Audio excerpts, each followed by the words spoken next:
Coming to you from the shores of gorgeous Lake Michigan, welcome to the National Writers Series. Celebrating 15 years as a continuous book festival and the premier home for passionate readers who love inspiring conversations with award-winning authors.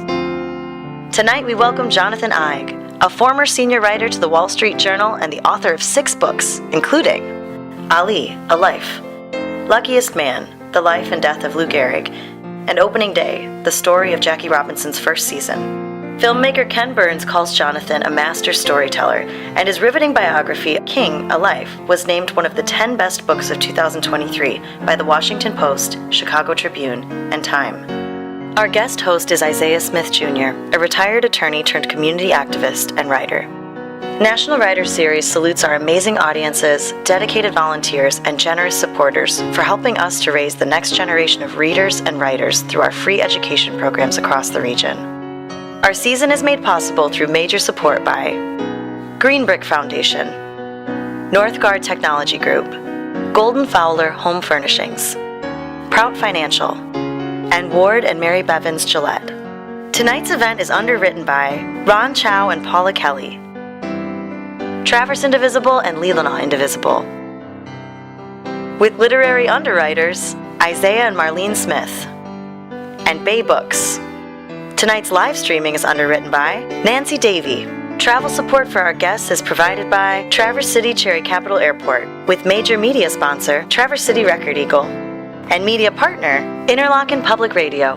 For information on future events, programs, and how to support our nonprofit work, visit nationalwriterseries.org. Please welcome 2 of our co-founders, New York Times bestselling author Doug Stanton and National Writers Series Executive Director Ann Stanton.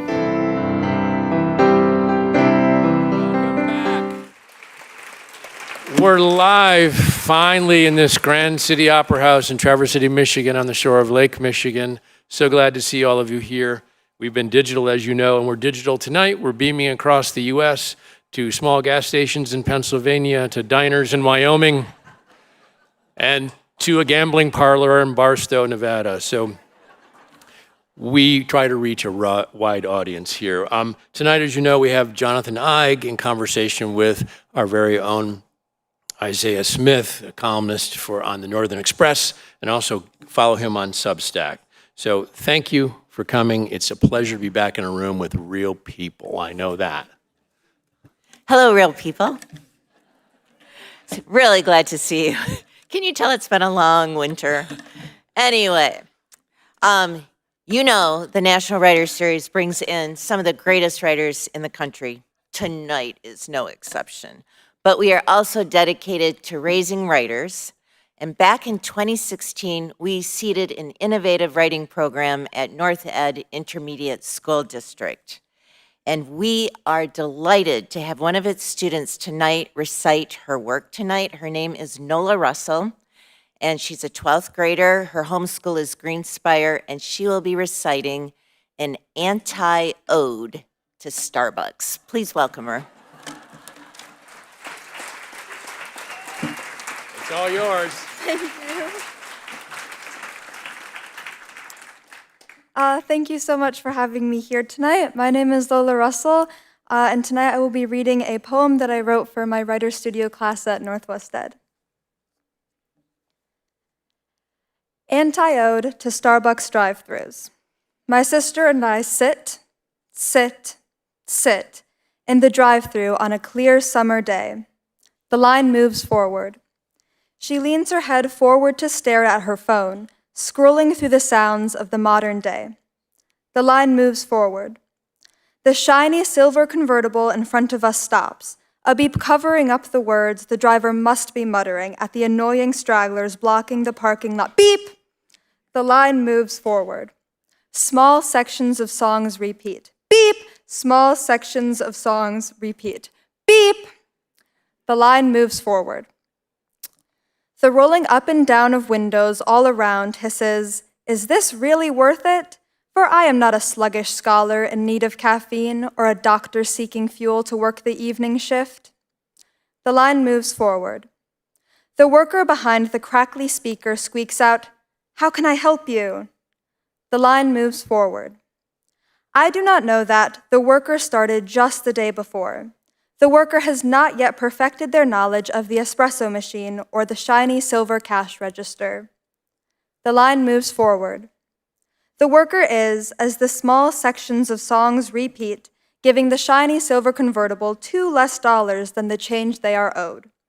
The line does not move forward. A dollar bill drops to the ground, having slipped from the sweating hands of the worker. The line does not move forward until $2 are handed over. The line moves forward. The worker shoves 2 plastic cups to my sister and I, stuttering as they slide the glass window shut. Thank you for coming to Starbucks. Thank you.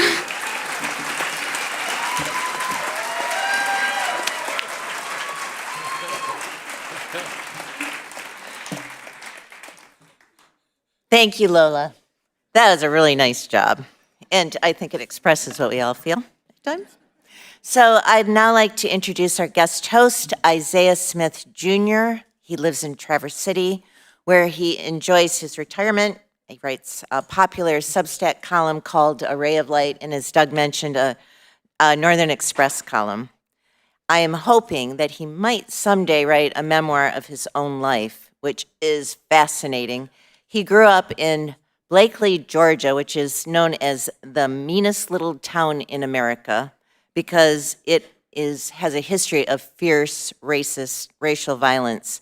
Fortunately, he escaped that mean little town and earned psychology and law degrees at the University of Miami, launching him into a successful career as legal counsel for the federal government. You're up. Thank you.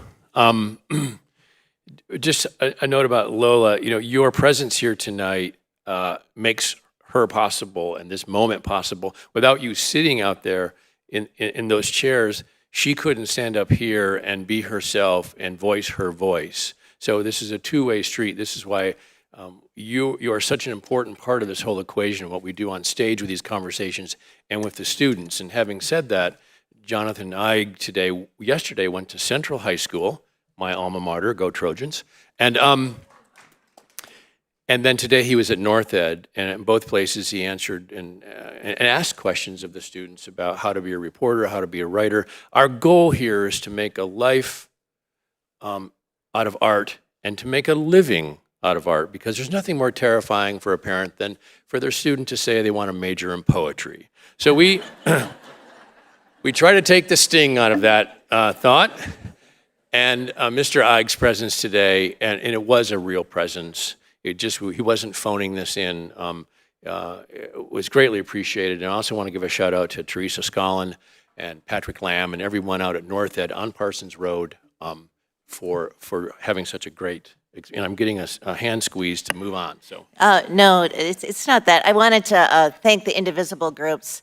They bought 125 copies of Jonathan's young adult version of King, A Life, and volunteers dispersed it all around 5 counties. And so, yeah.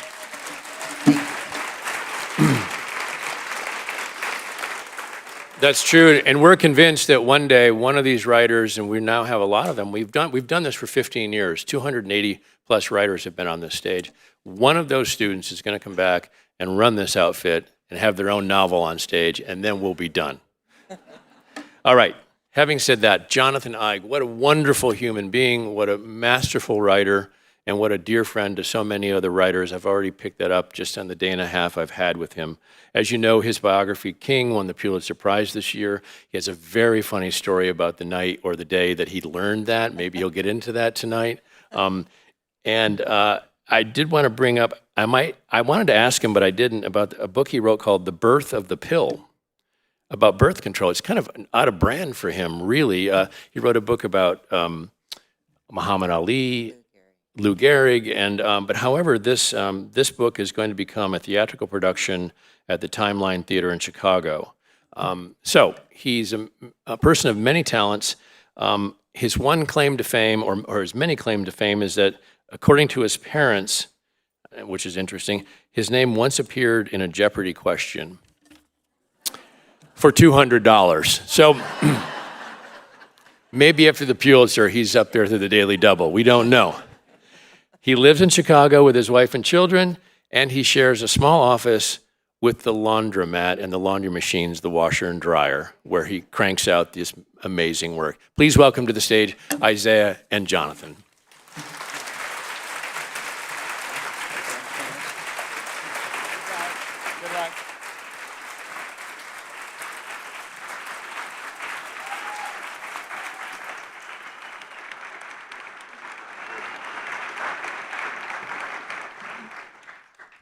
Wow, what a beautiful crowd. Thank you so much. Hello, everyone. Thank you so much for coming.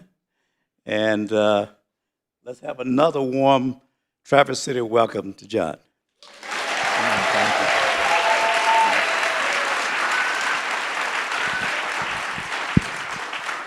I got to tell you, I am so excited. I remember, I read the book. Then my wife and I took trips back and forth to downstate, we call it, Ann Arbor, Grand Rapids, Detroit, Chicago, and we listened to it again in the car. And I said to her, wouldn't it be great if I could meet him, interview him, talk to him?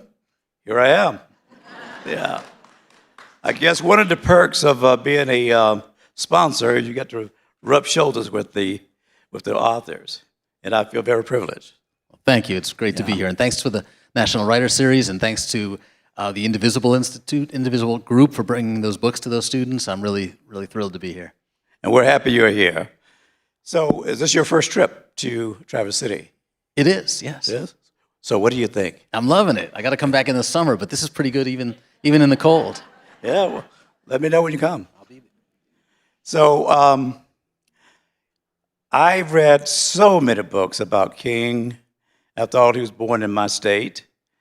And I thought I knew so much about King. And then I read your book. I learned so many new things. So the first question that came to my mind is, after all those millions of words that's been written about King, what made you think it was time to write yet another one? That's a great question. And sometimes I ask myself, is this a crazy idea? There have been so many great books about King already. And in fact, there were two books about King that won the Pulitzer back in the 80s and 90s by Taylor Branch and by David Garrow. So you might say, well, there's nothing left to be written. There's nothing left to be done. Or you might say, well, if those two won the Pulitzer, then you've got to keep the streak going and try to go for three. But it worked. But the challenge for me was that since those books were written, and those books were not biographies, they were bigger, more comprehensive books about the civil rights movement. But I felt like since those books were written, and since King became a national holiday, and 1,000 streets in America named after him, a monument in Washington, D.C., we had begun to lose sight of him as a human being. And this might sound simple. I just wanted to write a book that told you what the guy was really like. And, you know, Toni Morrison once said, write the book you want to read. And that's the book I wanted to read. I wanted to know what it was like to be Martin Luther King. What was it like to take this burden upon your shoulders to bring the nation closer than it's ever been to overcoming the sins of racism, the sins of slavery, and to have your government trying to destroy you in the process? What did that feel like? What did he go through personally? So really, the feeling for me was we needed a new book about King, and the only question was, could I pull it off? Could I be the guy to write it? Well, the answer is yes. Thanks. So, well, the first question that comes to mind because, well, I was in college at the University of Miami in 1963. I know I don't look that old, but I was there in 1963. William Styron wrote a book called The Confessions of Nat Turner. And a lot of people, including some of my friends at the U, thought that it was a little bit of cultural appropriation. And it won the Pulitzer Prize. A few years ago, Jodi Picoult wrote a book called Small Great Things. And she talked about the writing process. She said, I hesitated for years to write this book because she didn't want to be charged with cultural appropriation. So I have to ask you, did that ever occur to you that it might happen? Yeah, sure, I thought about it. Obviously, I'm a white person, a white Jewish person, writing about arguably the most beloved and important black Christian in American history, arguably. So I thought about that a lot. And I approached it with a sense of caution, to be honest. And really, for the first time in my life, in 6 books, I felt like I needed permission to write this one in a way that I'd never really considered before. So while I was working on my Muhammad Ali book, that's where the idea came from. I was interviewing people like Dick Gregory and Andrew Young and Harry Belafonte and Jesse Jackson, and I began to realize that these people also knew Martin Luther King. And I would ask them questions about how Ali and King got along, and then I'd start asking them, what was it like to be friends with Martin Luther King? What did you guys do? What did he like to eat? You know, what did you do for fun? What did you do when you were bored? And it occurred to me that these people there were still people alive who knew him, so I could interview, and I interviewed more than 200 people who knew King for this book. But I wanted to approach cautiously, so I began by asking some of these folks, do you think we need a new King biography? I went to Harry Belafonte and John Lewis and Andrew Young, and I said, if I decided to undertake this, would you help me? Because I'm not sure I'd want to do it if there was opposition, if people felt like I wasn't the right person to do this. And they were all hungry, starving really, for a new book about King. They felt like we had lost sight of him. In fact, that we had intentionally, that our society had perhaps even intentionally watered down his message, forgotten how radical he was, forgotten how scorned he was. So they really encouraged me. But even then, I was still nervous. So I also reached out to many of the leading scholars in the field, many black historians who've been writing about King all their lives. And I said, are you working on a biography? Is anyone working on a biography? If I decided to undertake this project, would you help me? Would you coach me? Would you guide me? And as I began to find new archival material, as my research progressed, I found thousands of pages from King's private archives that the boxes had never been opened. Wow. They were at the Schomburg Center in Harlem. I found an unpublished autobiography written by King's father. There were only 2 copies in the world. The King children didn't even know it existed. So I would share these things with the scholars as I found them. I decided I'm not going to hoard this stuff. I'm going to share it with the research community and let them help me understand it better. So I sort of built this community around me as I proceeded on the book, and that gave me more confidence that maybe I could do this, especially if I didn't feel like I was doing it alone. Well, I got to tell you, you really brought him back to life. You know, I felt like I was reading about King for the first time. That was echoes of my childhood and things that I recall from growing up in Georgia that were represented in your book. For instance, you mentioned that he has very sensitive skin. He couldn't use a razor.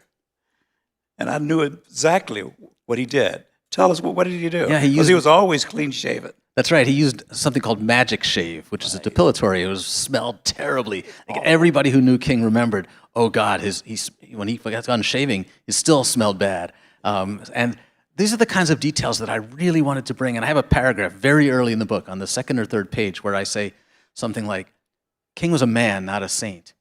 He yelled at the TV when he watched game shows. He bit his fingernails. He used magic shave because he couldn't use a razor. He hid his cigarettes from his kids, and his kids would find them and flush them down the toilet. I wanted to present this more intimate portrait of the man, and I felt like that was so important to humanize him in that way. So the shaving was one of those details that I just think we have a problem when we honor people in this country. We often turn them into these 2-dimensional figures. So I wanted you to feel his presence on these pages, and one way you do that is by reminding people of the sights and sounds. That's something I'm sure you've heard other writers in this series say, that you put the 5 senses on every page if you can. So, in fact, you know, with King, one of the things he did because of the smell of the magic shave was he used Aramis cologne, and he and Ralph Abernathy used the same cologne. And that's a great detail because it not only tells you how he smelled, but it also tells you that he and his best friend wore the same cologne, wore the same brand of shoes, and took their kids to the same YMCA. This was a really powerful friendship, and that Ralph Abernathy would intentionally get arrested when his friend Martin Luther King got arrested because he knew that Martin was afraid of isolation in prison. And they were that close. Well, when my relatives, older relatives, would use magic shaving powder, we would leave the house. And we wouldn't come back for days. No, really. Because it really smelled like raw, rotten eggs, I would say. You mentioned Abernathy, and I'd like to jump over to him for 1 second. He was a really good friend. There was an event that is represented in your book where he had a girlfriend. Can I tell that story? Yes. So King was a great ladies' man. He was really short. At full height, he was my height. So 5'7" was all King ever got. But when he was younger, he was even shorter. And he skipped several grades, so he was younger than most of his classmates. Right. But he had such confidence with women. He would volunteer to be the chaperone at school dances. And he would go and interrupt boys and girls when they got too close, when they were dancing too closely. And then he would take the girl aside, and he would hit on her. Yeah. And he was successful. He was successful. So Ralph Abernathy is from Alabama. He's visiting Atlanta. Right. He goes to hear this young preacher that he's heard about, Martin Luther King Jr., who's still in school, but he's preaching at his father's. He goes and hears this kid preach. He goes, that guy's got talent. The next day, he's got a date. Ralph Abernathy has a date. He's supposed to take a girl to a concert at Spelman College. And at the last minute, the girl cancels and says she's not feeling well. So Ralph goes to the concert alone. And who does he see but this young preacher that he heard giving the sermon yesterday, and on his arm is his date. Really nice guy. And they still became best friends. Right. Which speaks to his charm. He was incredibly charming. And the thing about King is that it was never phony. He was warm. He listened. He was a great listener, even when he was famous and busy and distracted and under all kinds of stress. Something I love about King, one of these humanizing details. People told me that when he met you, or when he listened to you, or when you came up to him after church, he would reach out and he would touch. And you would say, Dr. King, that was a lovely sermon today. And he would say, yes. Or his first word was always yes. And I want you to think about that for a second. Somebody says to you, I'm really not feeling well today, and I could use some time off. Yes. Or, if your wife says to you, honey, you left your clothes on the floor again. Your laundry's all over the place. Yes. It's so much better than well or right? He was this welcoming, affirming kind of a presence, and people loved being in his company. Yeah, he was magnetic. Really was. Yeah. So, have you ever thought of turning this book into a book for young people? Yes, we did. We did. And in fact, the Indivisible group gave 150 copies to students in the area, and it just came out. So this is my first book that's been adapted for younger readers, and it's really meant for teens, and it's about half the length, and it's terrific. They did a great job. We did a great job of reducing it. I knew you would because, we were at Central High School yesterday, and you gave a lecture, program to the kids there, and I was so impressed with how you sort of bonded with them, how you related to them, and they enjoyed it. I thought that they had some really intelligent questions. In fact, I wrote some of them down so I can use them tonight. Oh, good. But so how did that feel being with, 15-year-olds, 16-year-olds? They were great, and I've spoken to lots of student groups all over the country. I spoke at Morehouse, to King's alma mater, to the undergraduates there, and I think that young people today, in particular, connect with King in a way because, and I think they're eager to hear about this particular approach to King's story because kids today all get Martin Luther King in school. It's part of every curriculum, and when you think about it, even in places around the country now where they're cutting back on Black history, where they're banning certain books, King is still there. And I say to these students every time, and in fact I was in Florida last week, and I said to Florida students who have seen these books removed from their libraries and told me which books were being removed, I said, King is your Trojan horse. King was a radical.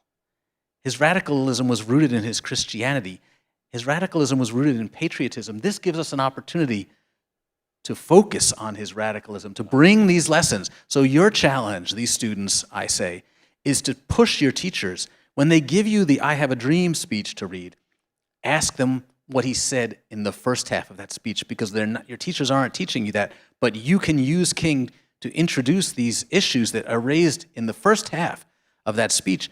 That speech talked about reparations, it talked about police brutality, it talked about income inequality. Remember, this was the March on Washington for jobs and freedom. Jobs and freedom. King recognized that it wasn't enough to pass civil rights legislation. It wasn't enough to pass voting rights legislation until we attacked the inequity at the core of society, this growing inequality, this growing income gap. We were going to continue to have segregation. We're going to continue to have desegregation. And we see that today, even in Chicago, where I live. Segregation is as bad as ever. And that's because of the income gap. So King offers these, I say to these students, King offers us a way to talk about the more complicated issues that might not be in the curriculum. Which brings me to the next question. Let's do a little thought experiment. Suppose you ran into someone who didn't know American history, didn't know anything about Martin Luther King, if you can imagine. It must have been from Mars, I guess. And they asked you, who was this guy? Tell me something about him. What would you tell them? Wow, that's a great question. You're really pushing me today. I like this. This is great. But you know, a funny thing is, when I started on this book, remember, I'm not an African-American history professor. I know about as much as the average person when I begin this book. And I write these books, I write this book in particular, as if you've never heard of this guy. Sit down, I've got a story I want to tell you. It's about a guy whose father was born into sharecropping. His father walked off the farm at age 13 with nothing but one pair of shoes tied over his shoulder so he wouldn't wear them out. And this father produces a Nobel Peace Prize winner. And this Nobel Peace Prize winner, this young black man, at age 26, becomes the leader of a national movement that's going to bring the country and the world closer to racial justice than it's ever been. And he is going to be reviled for it. His own government is going to try to destroy him. Sit down, I want to tell you that story. And it's his faith in God and his faith in America that keeps him going when I know for sure that I would have quit.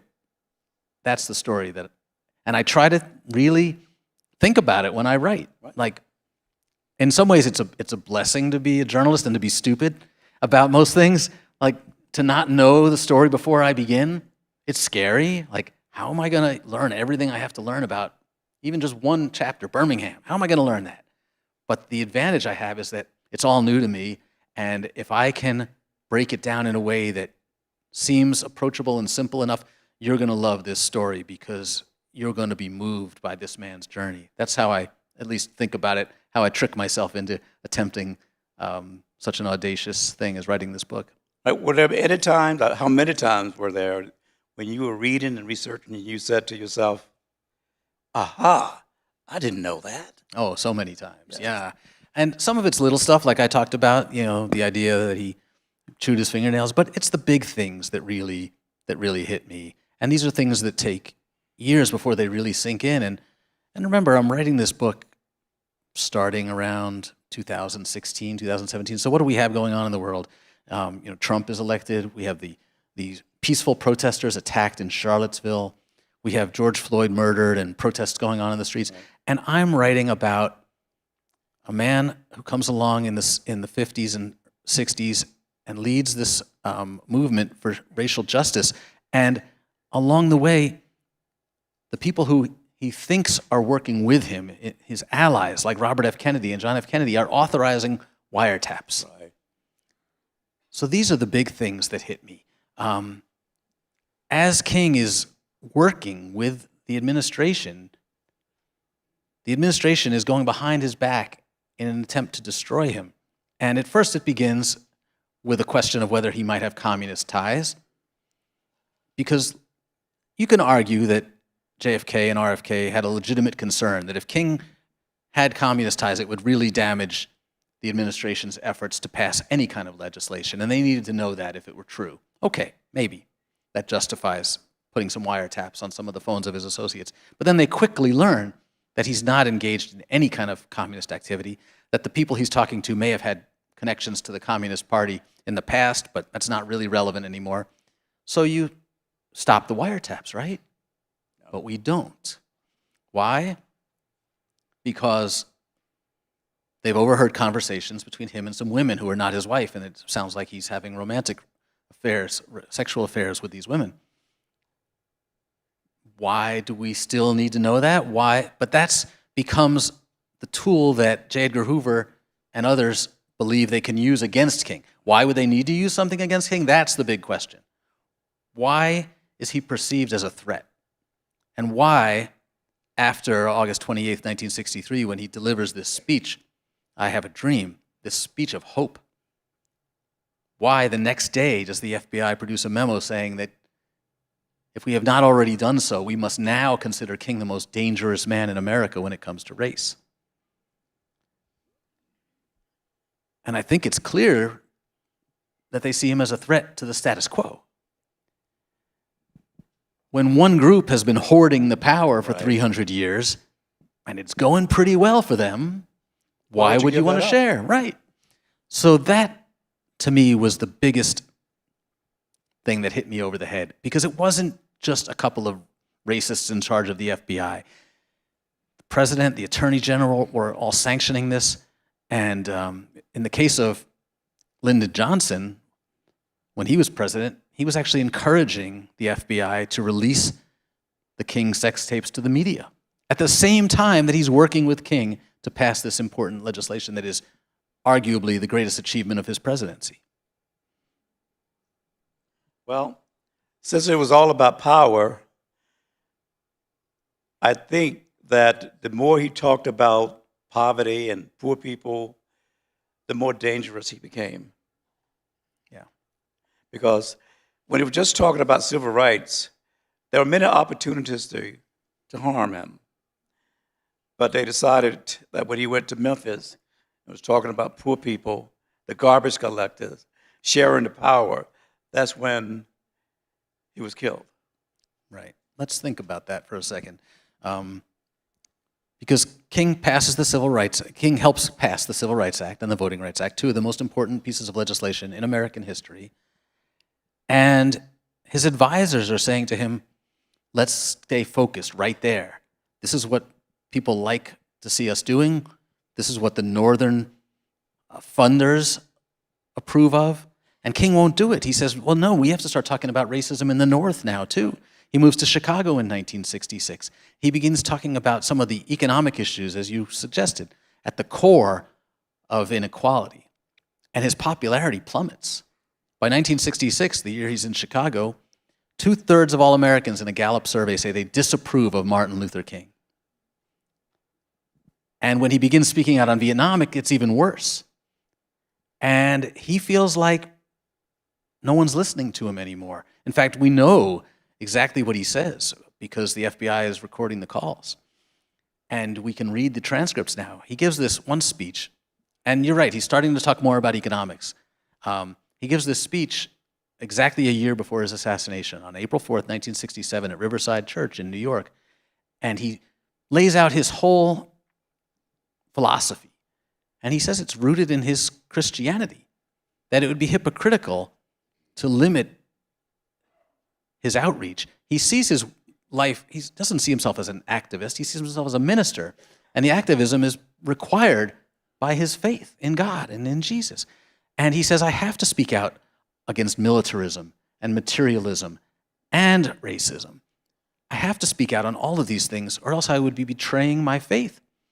And the next day, one of his closest friends and advisors calls him and says, that speech is really going to hurt us.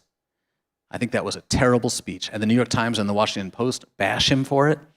And King says to one of his closest friends, and we know this because it's in the transcripts of the FBI wiretaps, he says, don't you know who I am after all this time? What I said may have been politically unwise, but it was not morally unwise. And it's not only inspiring, but it's heartbreaking, too, that after all these years, he still has to explain himself. I have vivid memories of the 60s. I remember my grandfather, who was born in 1886. Think about that. I remember him saying, I wish you'd shut up and sit down, about King. So it's amazing that he continued. But also amazing, as a child and up until an adult, the biggest question in my mind about King was what created him? You know, I grew up in Georgia, and I know the dehumanization that happens to my people there. But he became this amazing person in spite of that. I think the answer lies in Auburn Avenue. What's the significance of Auburn Avenue in Atlanta? Sweet Auburn, they called Yes. it. And one magazine said it was the richest Negro street in America. It was an enclave in the black community where they had their own insurance companies, their own newspaper, their own restaurants. So King grew up not only lucky to be on Auburn Avenue, but also lucky to be the son of a well-known preacher and the grandson of a well-known preacher, so that everybody in the community knew him. And they had relative prosperity. He had a pet dog. At one point, he had a pet deer. I don't know how that worked, but it's true. He had a maid, and most importantly, though, his father had protection from the racists who would fire him for speaking out. You know, a lot of people were afraid to speak out about the indignities they faced because they would lose their jobs. But if you were a preacher, you were employed by your own people. And the preachers had, that's why, a big part of why it's the black church that leads the civil rights movement, because the preachers had some immunity. And so Martin Luther King Jr. grows up in this little bit of a bubble. And he often felt guilty about it. You know, he would meet with other activists and he would see how they grew up. He said one of King's friends said to me that Martin was not bruised as deeply by racism as the rest of us were. And that gave him a sense of ambition, a sense of safety, that he could pursue these things that maybe would have seemed impossible otherwise. Do you think he had a little bit of survivor's guilt? Yeah, I think he absolutely did. And I found the same thing with Muhammad Ali. Yeah. And a lot of people in the boxing world said to me that one of the reasons Ali was so vicious toward his black opponents was that he felt a sense of inferiority, that he wasn't as he didn't come up from the same tough beginnings that they did. And I think King always felt a little bit of guilt that he was so privileged. You know, when he went to college in the North, first to seminary and then to Boston University for his doctorate, he was driving a car, and nobody had cars back then on campus. He was, and he dressed really fancy. He had a nickname. His first nickname was Tweed. Tweed, right. Well, first his earlier nickname was Runt, because he was so small, and then in part because he was so short and younger than all of his classmates, he decided to try to dress like a professor from an early age, so he got the nickname Tweed. Right. Getting back to one of your other books, we'll come back to King later, of course. The book that stuck out in my mind was kind of interesting, surprising. You did a biography of the pill. What brought you to that subject? Well, I see my job as writing the biggest and best stories that I can. So what are the biggest and best, most important stories that I can tell? And I heard a rabbi give a sermon once where he said he thought the birth control pill was the most important invention of the 20th century. And I said, just like you just did. If that's true, how come I've never heard of the inventor? Why not write about it? So I just went home and Googled who invented the birth control pill.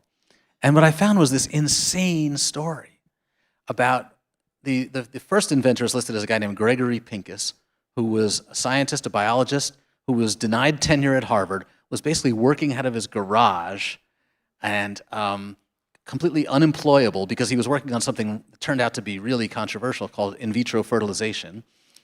And people thought he was like Frankenstein. Can't get work. He runs into Margaret Sanger, who's now in her 70s and who has been saying for something like 45 years that she dreams of a miracle tablet that would allow women to control their own reproductive systems so they could decide when and if they wanted to get pregnant. And for 45 years, people have been telling her she's nuts.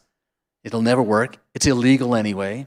Birth control at this point is still illegal. Even mailing pamphlets about birth control is illegal. And Sanger runs into Gregory Pincus, and Pincus says, "Oh, I could do that. I can make a pill. That's easy."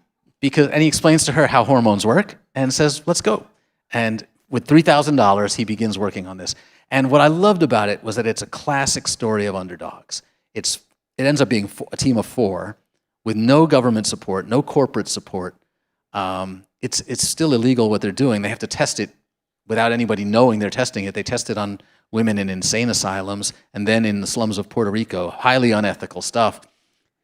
But they basically sneak it past the government and change the world. I think all of our lives, everyone in this room, has been affected by the invention of the birth control pill. And that, as you heard during the introduction, the story is going to be a play in Chicago sometime within the next year. So come to Chicago. We'll definitely see it. But then you also wrote a book about Lou Gehrig. Then you wrote a book about Jackie Robinson. You wrote a book about Muhammad Ali and Al Capone. You know, those names, it sounds like one of those multiple choice questions. Which one of these 4 is not like the other? Right. So, But there's something they all have in common, I think. I agree.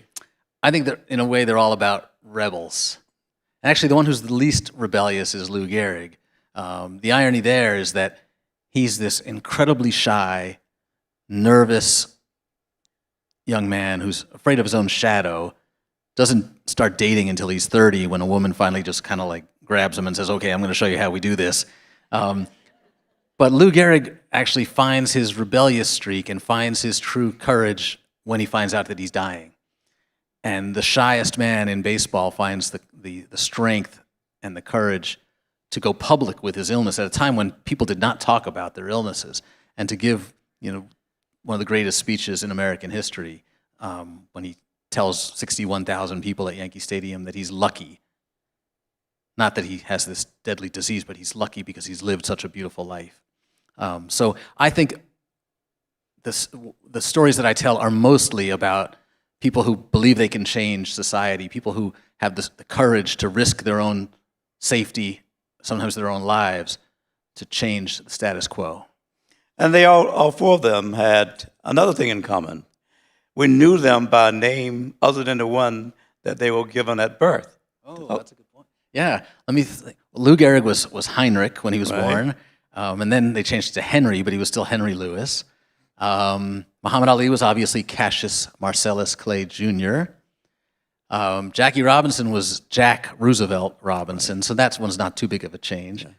And yes, Martin Luther King was born Mike King. And for those of you who don't know the story, how many people have read the book so far? All right, thank you. That's beautiful.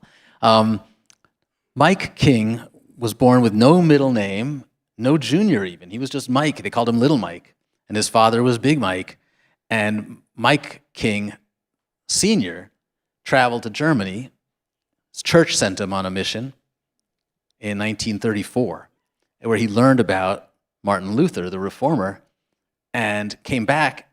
And, one of the things that is common in the black community, especially in this generation, was to try to add some more dignity to your name to make it more difficult for white people to call you by your first name, because back then, even if you were Reverend King, white people would address you as Mike, as a way of showing less respect. So they would go by ML. He invented the middle initial. He was Mike King. He had no middle name, so he added the L to honor a brother who passed away. So he became ML King. And then when he traveled to Germany, he learned about Martin Luther, and he came home and said, "I'm changing my name to Martin Luther King." And guess what, Little Mike? You're getting a new name too.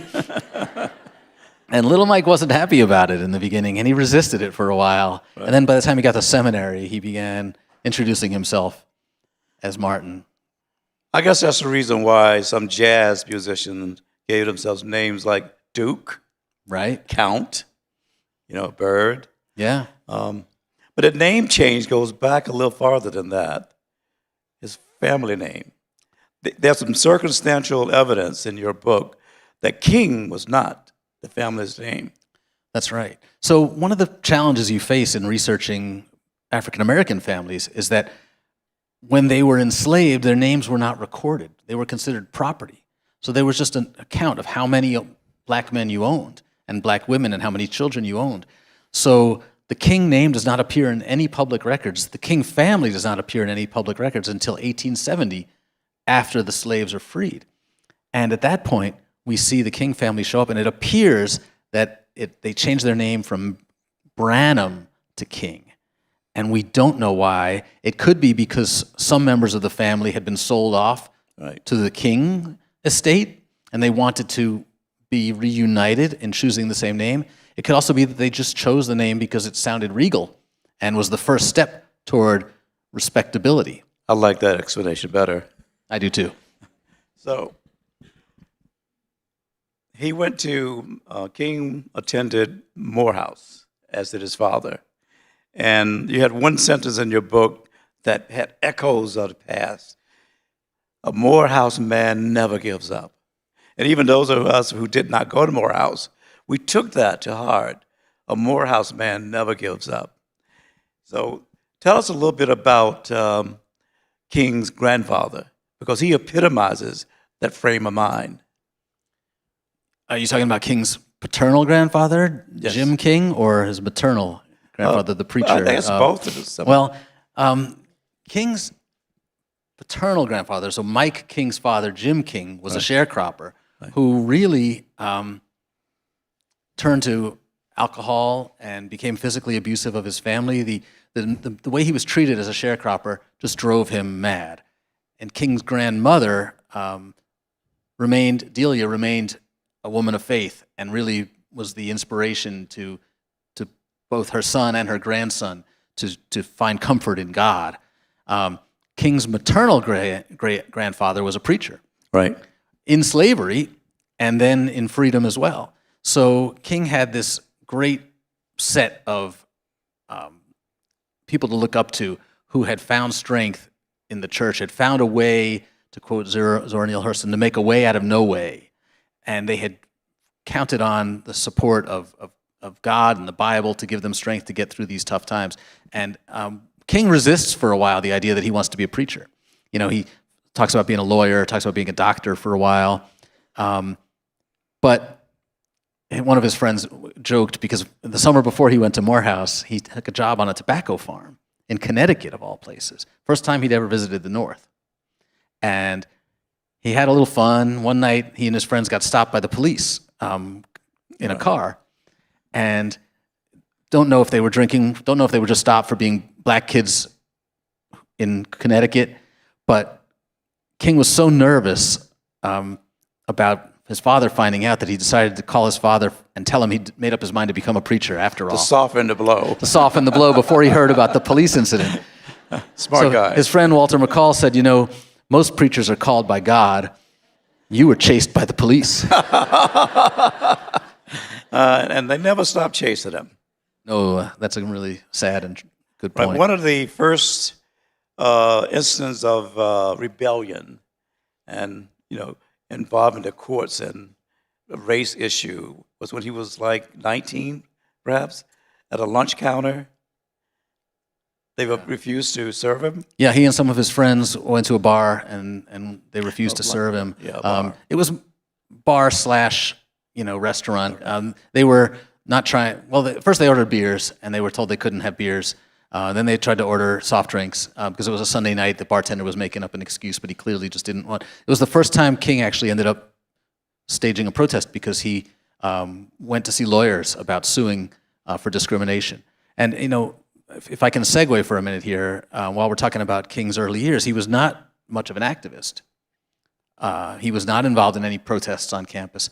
And I think one of the reasons he was attracted to Coretta, we should talk about her for a minute. Yes. Because really, one of my very important goals in this book was to give Coretta the credit that she deserves. Thank you. There still has not been a proper biography of Coretta, and this is the closest we have for now. I hope that this book will inspire someone to tell the Coretta story. That could be your next book. Maybe. We can talk about that later. But when King met Coretta, he was, of course, dating several women at the same time. Which he always was did. always was doing. And when he met her, he said on the first date, "You're the woman I've been looking for." And it was not jive, as she put it. She thought it sounded like jive. He meant it because she was an activist, and he was so impressed that she had this resume. She had been to Antioch College and had been involved in all of these protests on campus. She'd been to the National Progressive Party convention. So when King started talking about his career goals and how he wanted to fight Jim Crow, Coretta wasn't impressed. She said, "How? Tell me how you're going to do it. Have you read this book? Have you read that book?" And I think King immediately recognized that this was a powerful force, a woman of real conviction, and that's what attracted him to her. Sadly, he did not really follow up on that in the productive way that he might have, because he did not let her, he refused her requests to be more involved in the movement, and saying that her job was to stay home with the kids. And this is one of the flaws, one of the things we have to deal with. King had this serious blind spot. He's one of our great fighters for justice, but he did not recognize the fight for justice for women, and he continually denied women roles of leadership in the movement. Well, he had that in common with Frederick Douglass, who was a great fighter for freedom, but basically for men. He had a lot of similarities, King did, with his father.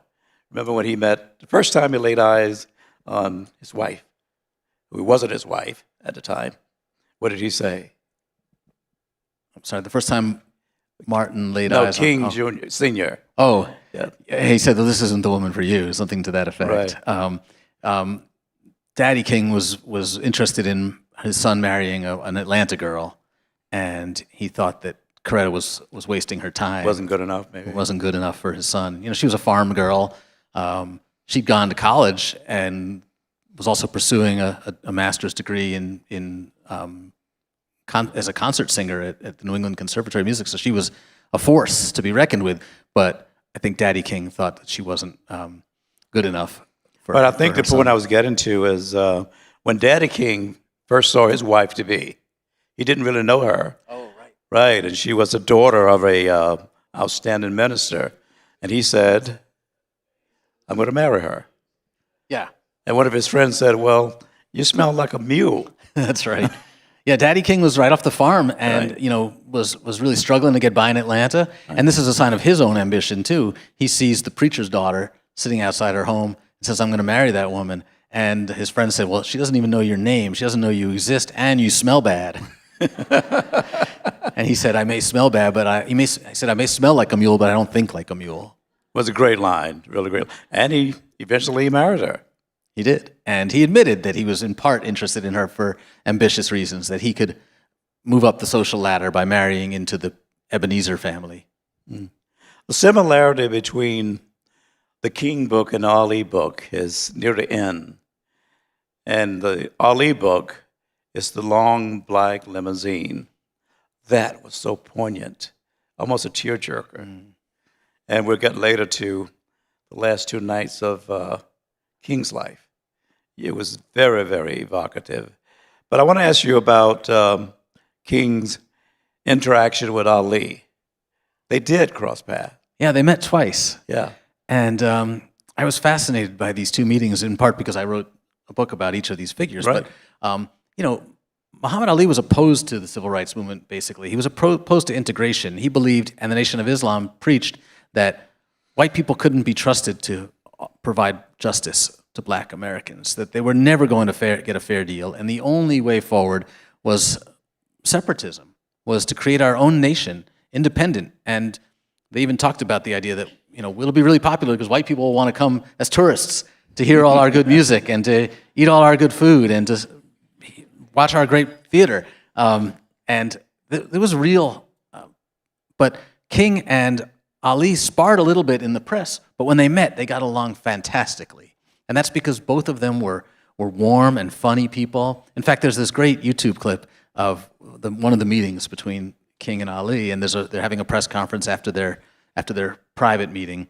Mm-hmm. And Ali's the only person on earth who interrupts Martin Luther King. He's constantly interrupting him. And at one point, one of the reporters says, "How did you two get along?" And Ali just like basically shoves King aside and says, "We got along great. We got along like Khrushchev and Kennedy. We." And King is just cracking up. You never see King laugh in public because he always felt like he had to put on this very serious demeanor, you know? But King is just losing it. It's beautiful. Right, I remember that. I saw a tape where Ali also said, "We talk like brothers." That's right. That's what we did. Yeah. We don't need to tell you what we said. Yeah. And doing the Ali book kind of led you to the King book. Yeah, that's right. Right. I was interviewing people like Dick Gregory, and I was asking him, what were those two like? How'd they get along? And it was actually Dick Gregory probably who inspired this book, because he said to me, "You know the difference between Martin Luther King and Jesus?" And you know, Dick Gregory was a famous comedian, so I thought this might be a setup, so I just kept my mouth shut. No, what's the difference between Martin Luther King and Jesus? He said, "We got videotape of Dr. King." And I thought, we got more than videotape. We've got you. We've got people who knew him still alive. And that's when the light bulb went off. Like, I could interview people who knew Martin Luther King. What a gift that would be, to be in the room with people who knew Martin Luther King and to ask them what he was really like. And that's really what got me started. And the privilege of getting to interview not just the famous people like Gregory and John Lewis. I mean, that was exciting. But to me, the even greater privilege was interviewing his friends, people who weren't famous. One of his roommates at Crozier Seminary, who told me that they would hear King down the hall, like practicing his preaching in that voice that would come to be famous. "Let justice roll down like water and righteousness like a mighty stream." I'm not even going to try to do the voice, but they would hear him doing this in his dorm room. Or his friend June Dobbs Butts, who grew up with him on Auburn Avenue and remembered what snacks they would have when they got home from school, that the maid would make a snack with white bread, butter, and sugar on top, and that King's brother would cheat at Monopoly, but King never would. Those kinds of stories, just getting to meet those people was an incredible privilege. Was it difficult meeting some of these people? I would imagine it's like going into the unknown. Are they going to be friendly? Are they going to talk to me? Yeah, it's really scary sometimes. And like Andrew Young was pretty tough. And some of these guys, when they're famous, they've been interviewed a million times. They just like, "Why are we doing this? You know, why? How did you get this appointment? Why? You know, they don't know who I am. They don't know if this book's going to be any good." Andrew Young's just kept checking his watch. Jesse Jackson, when I went in, as I was asking my first question, he interrupted my first question. He said, "If I may," and then he gave me a 60-minute lecture. But some of them were like Harry Belafonte spent 4 hours with me. Wow! And when I was done, I said to him, "You know, you probably get this all the time, but my mother, who's in her 80s, has had a crush on you for like 60 years." And he said, "Yeah, I do get that all the time. What's her name?" That sounds like him. And I said, "What's her address?" I said, "Her name's Phyllis." He took out a piece of paper and wrote her a note, basically a little love note. And my mom now has framed hanging on the wall. Yeah. I tell you, this is really, really fascinating. One of my favorite poems is by T.S. Eliot, Look Giddin. There's a section that says, "We will not cease in all our exploration. At the end of our exploring would be to come back to the place we started and see it again for the first time." This leads to a question. Things have changed so much since 68. If King came back and he saw what was going on now, maybe I wouldn't wish that on him, but what do you think he would say? You know, because, you know, he was famous for saying, "We will either live as brothers or die as fools." Would you think that we're living as brothers or dying as fools? I suspect he'd be an angry man. I never want to try to put words in his mouth. But I asked John Lewis that question shortly before he passed away. I said, "What would Dr. King say if he came back today?" And he said he'd say, "We've got a lot of work to do, but we are going to get that work done." And I think that's the lesson that I learned from interviewing some folks like John Lewis and Harry Belafonte. They never lost that radicalism even when they became older and when they might have mellowed, they never lost that core belief that justice was worth fighting for at whatever the cost. And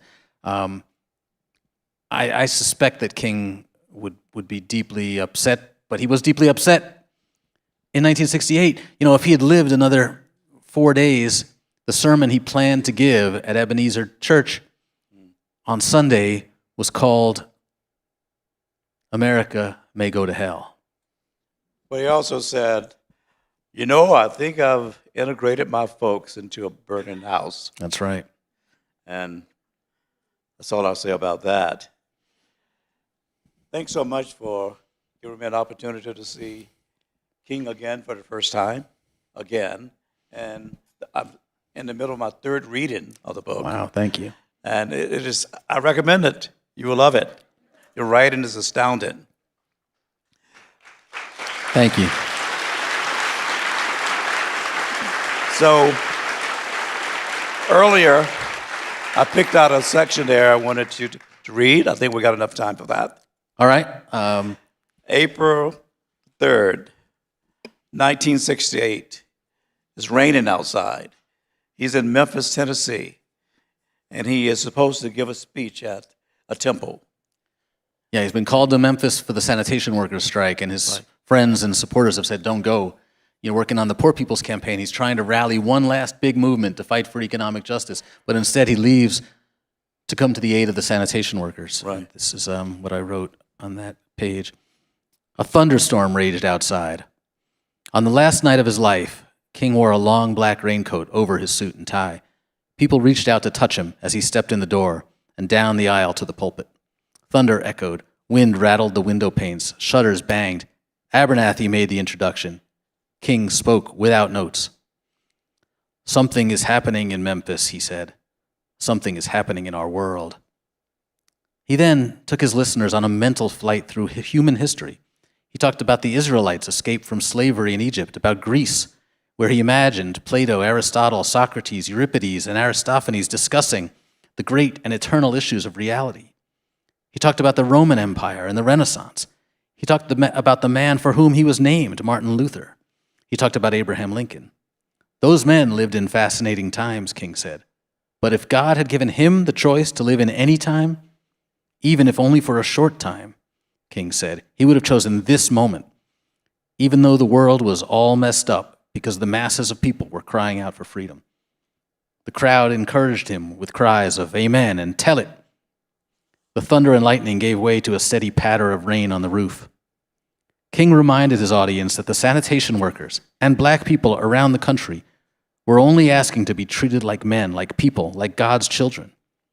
He called on his audience to show a greater determination to work with him unselfishly, to make America live up to its foundational promises. Toward the end of his speech, King reminisced about the woman in Harlem who had stabbed him with a letter opener years ago, and the doctor who had told him that he might have died if he had sneezed. He recalled receiving a letter from a little girl, a young girl, a student at White Plains High School, as he put it, who had written to say she was happy that King hadn't sneezed. I am happy that I didn't sneeze, he said, because he would have missed the student lunch counter sit-ins, the citizen uprising in Albany, the thrilling protest in Birmingham, the beautiful gathering in Washington in 1963. I'm so happy that I didn't sneeze, he said. And they were telling me. He didn't finish the sentence. His mind flashed to an incident from earlier in the day, and he talked about the bomb threat on his plane that morning.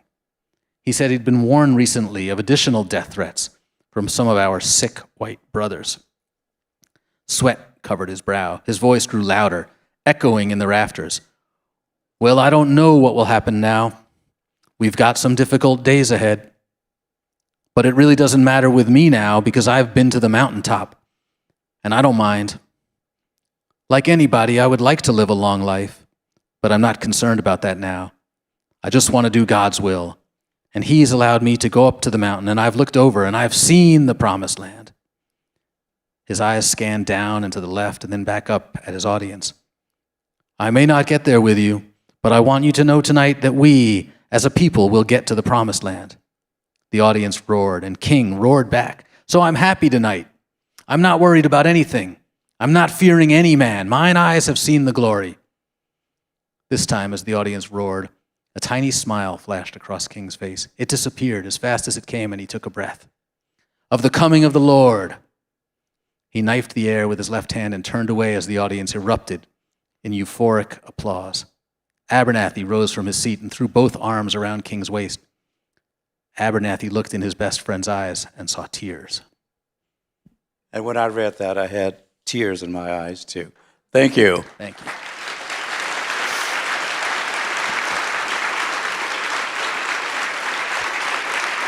Good job.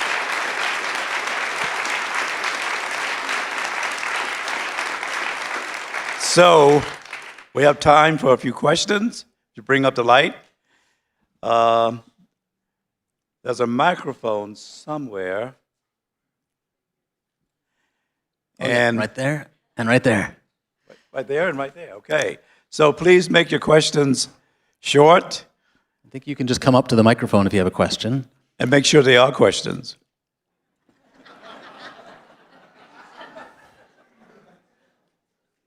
And I'll be signing books afterwards while we take this moment and wait for the first question to come up. Hello. I just wanted to make actually a comment on the book because just two things. One was I was really pleased to read James Baldwin when he was a journalist covering King, and you have excerpts from his journalism. That was nice. And then one of my favorite things, too, is actually hidden in the notes section, and I wish it was made more prominent. I want to make sure people look in the notes because it was the gentleman, he may have been a day laborer, Hairston, who sold those 45s. Thank you for calling that out. Yeah, and you have the whole song he wrote about King, and I wondered where you found the record and if you could call people's attention to that story. I wish it was in the book proper. Yeah, thanks for calling that out because that's a great Detroit story too, and since we're in Michigan, I'll tell that story. So it's one of those tough decisions that you make when you're writing a book. How much of the good stuff do you have to cut out? When King was in Montgomery, the boycott was just beginning and he was just rising to fame. There was a guy in Detroit, he was a forklift operator named Jerry Hairston, who was kind of like a troubadour of his day. He would read the black newspapers and he would write songs about what he saw in the newspaper. He would go into the recording studio and make a record, and then he would drive around in his station wagon with a speaker on top, play the records as he drove through the black neighborhoods selling the records. And he wrote this song about the Montgomery bus boycott that's just beautiful. It was published in a book of blues lyrics. And I found his daughter in Detroit. I called her and I said, has your father ever received royalties for that song or been paid for the books that have published his lyrics? And she said, no, never. I said, well, I'd like to pay you for the right to put those lyrics in my book. Wow. And I'll read the lyrics if you want. It's such a great song. My editor said the book's too long, something's got to go, and that Jerry Hairston thing it's beautiful, but it's just not gonna. We don't have room for it. So I squeezed it into the endnotes, and I made reference to it in the text. See if I can find it real quick. Otherwise, I don't want to take too much of your time. But it shouldn't take me too long to find it because it's like the longest endnote in the whole book. And the endnotes. There's like 1,000 endnotes in this book. That's the hardest part, is it takes so long to do those endnotes. Here, it's coming up. I know we're close now. Here it is. I'm not going to do this justice. Lord, I'm just read a little of it. Lord, there come a bus, don't have no load. You know they tell me that a human being stepped on board. You know they tell me that the man sat on the bus. You know they tell me that the driver began to fuss. He said, look here, man, you're from the Negro race, and you don't know you're sitting in the wrong place? The driver told the man, I know you paid your dime, but if you don't move, you're going to have to pay a fine. The man told the driver, my feet are hurting. The driver told the man to move behind the curtain. Stop that Alabama bus. I don't want to ride. Stop that Alabama bus. I don't want to ride.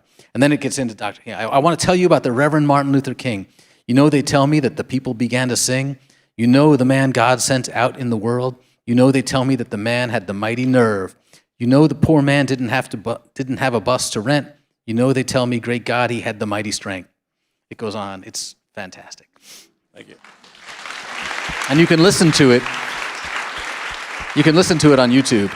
Oh, okay. Okay. I wanted to just ask if, I don't know if there's anything you can do, but King is obviously such a great writer, and his sermons are so beautiful and funny as well. And I didn't know if there's anything that can be done just so that Martin Luther King is also taught in English classes, and Letter from Birmingham Jail is a great essay, and use him as an example of great prose. Yeah, his writing is very important, and it needs to be taught more. And I'll tell you one thing that really upset me when I went to Washington with my kids and visited the King Monument. The gift shop didn't sell any of King's books. So I wrote in the last pages of my book about that, and I got a call from the director of the park saying that they were going to fix that problem. So that made me feel good. Hi. Hello, good evening.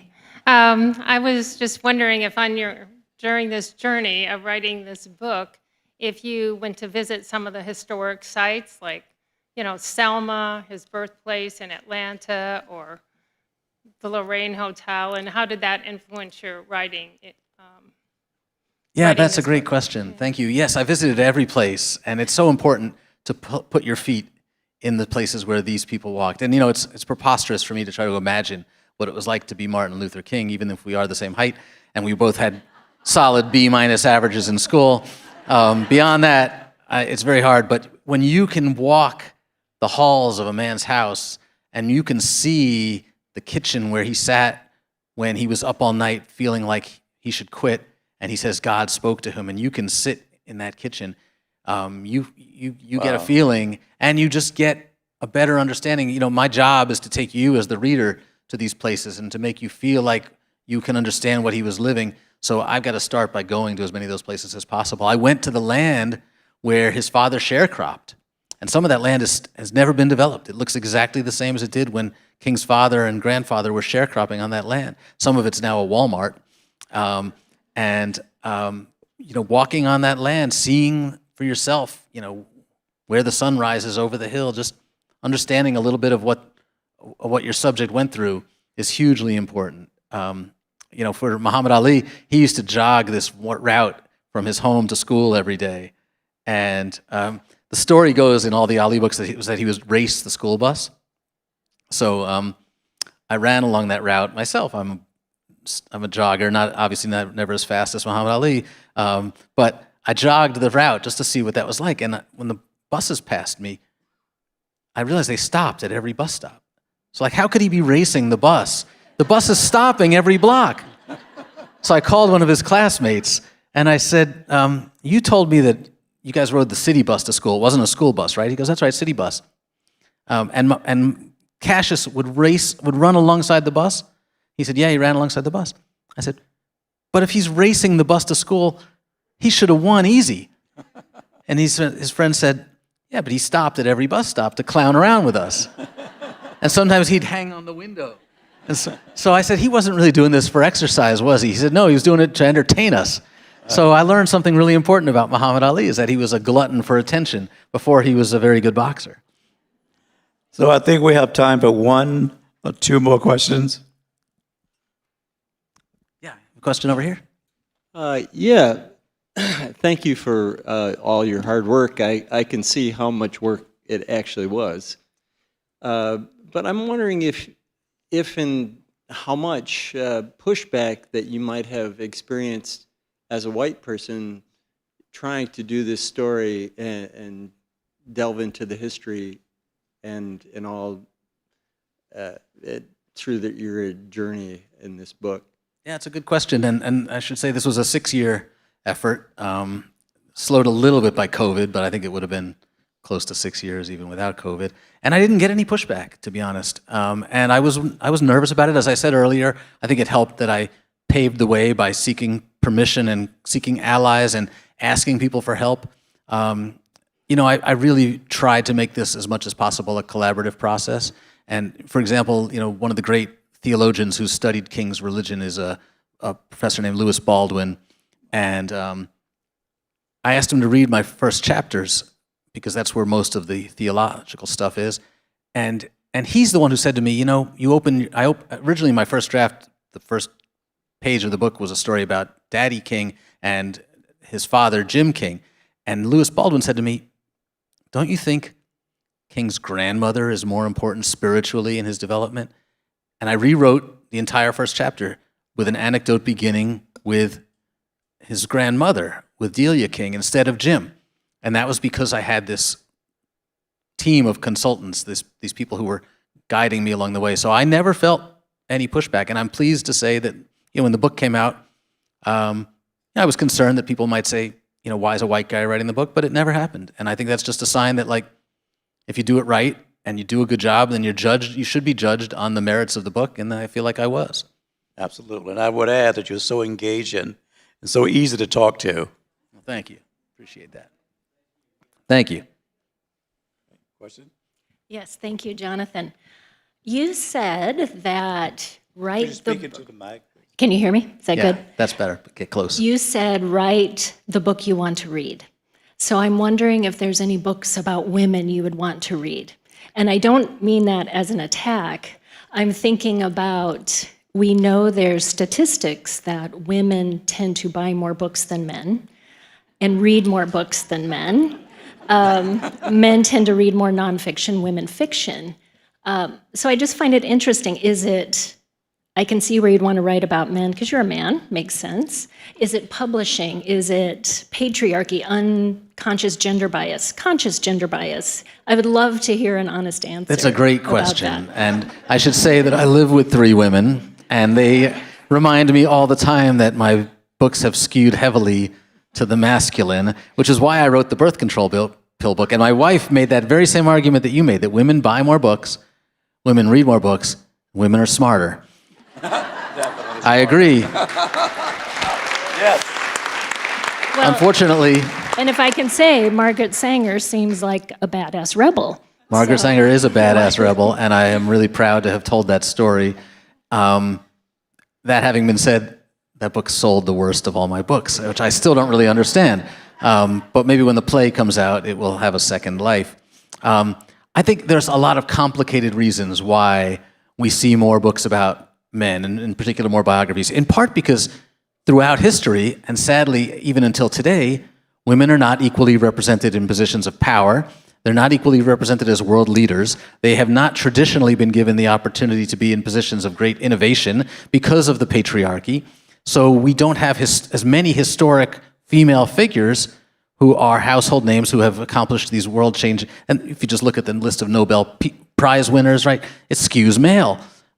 This is not to justify it. There's still plenty of important women to write about, and I hope to continue to write about women again. My family, if I want to be safe at home, I have to keep concentrating on that.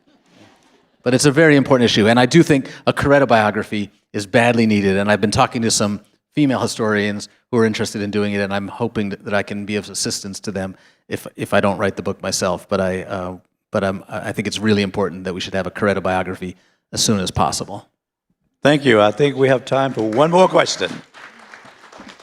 Thank you both for such a wonderful conversation. We have a lot of people watching online, and this question has come in for you, Jonathan.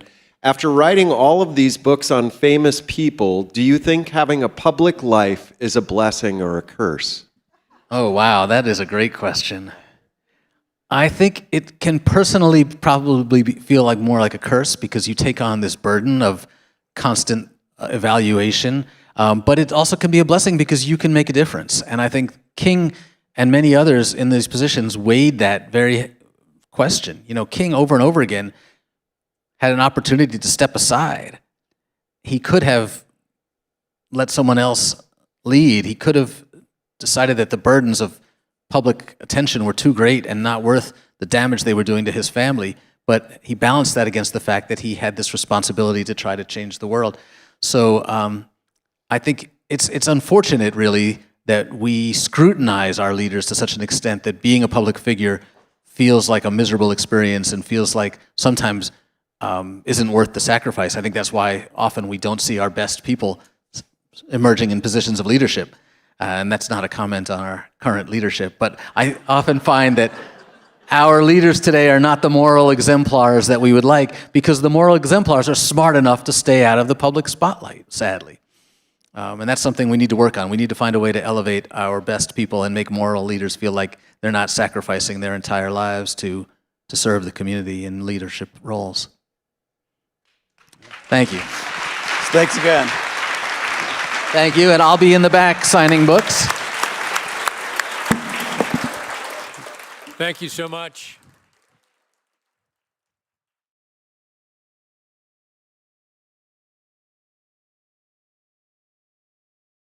Wednesday, April 9th at 7 p.m., join us for an evening with Jennifer Weiner, the queen of the smart poolside read, according to Vogue magazine. Her latest novel, The Griffin Sisters' Greatest Hits, delves into sisterhood like none other, and may be her best novel yet. Tickets are available now. Go to nationalwritersseries.org.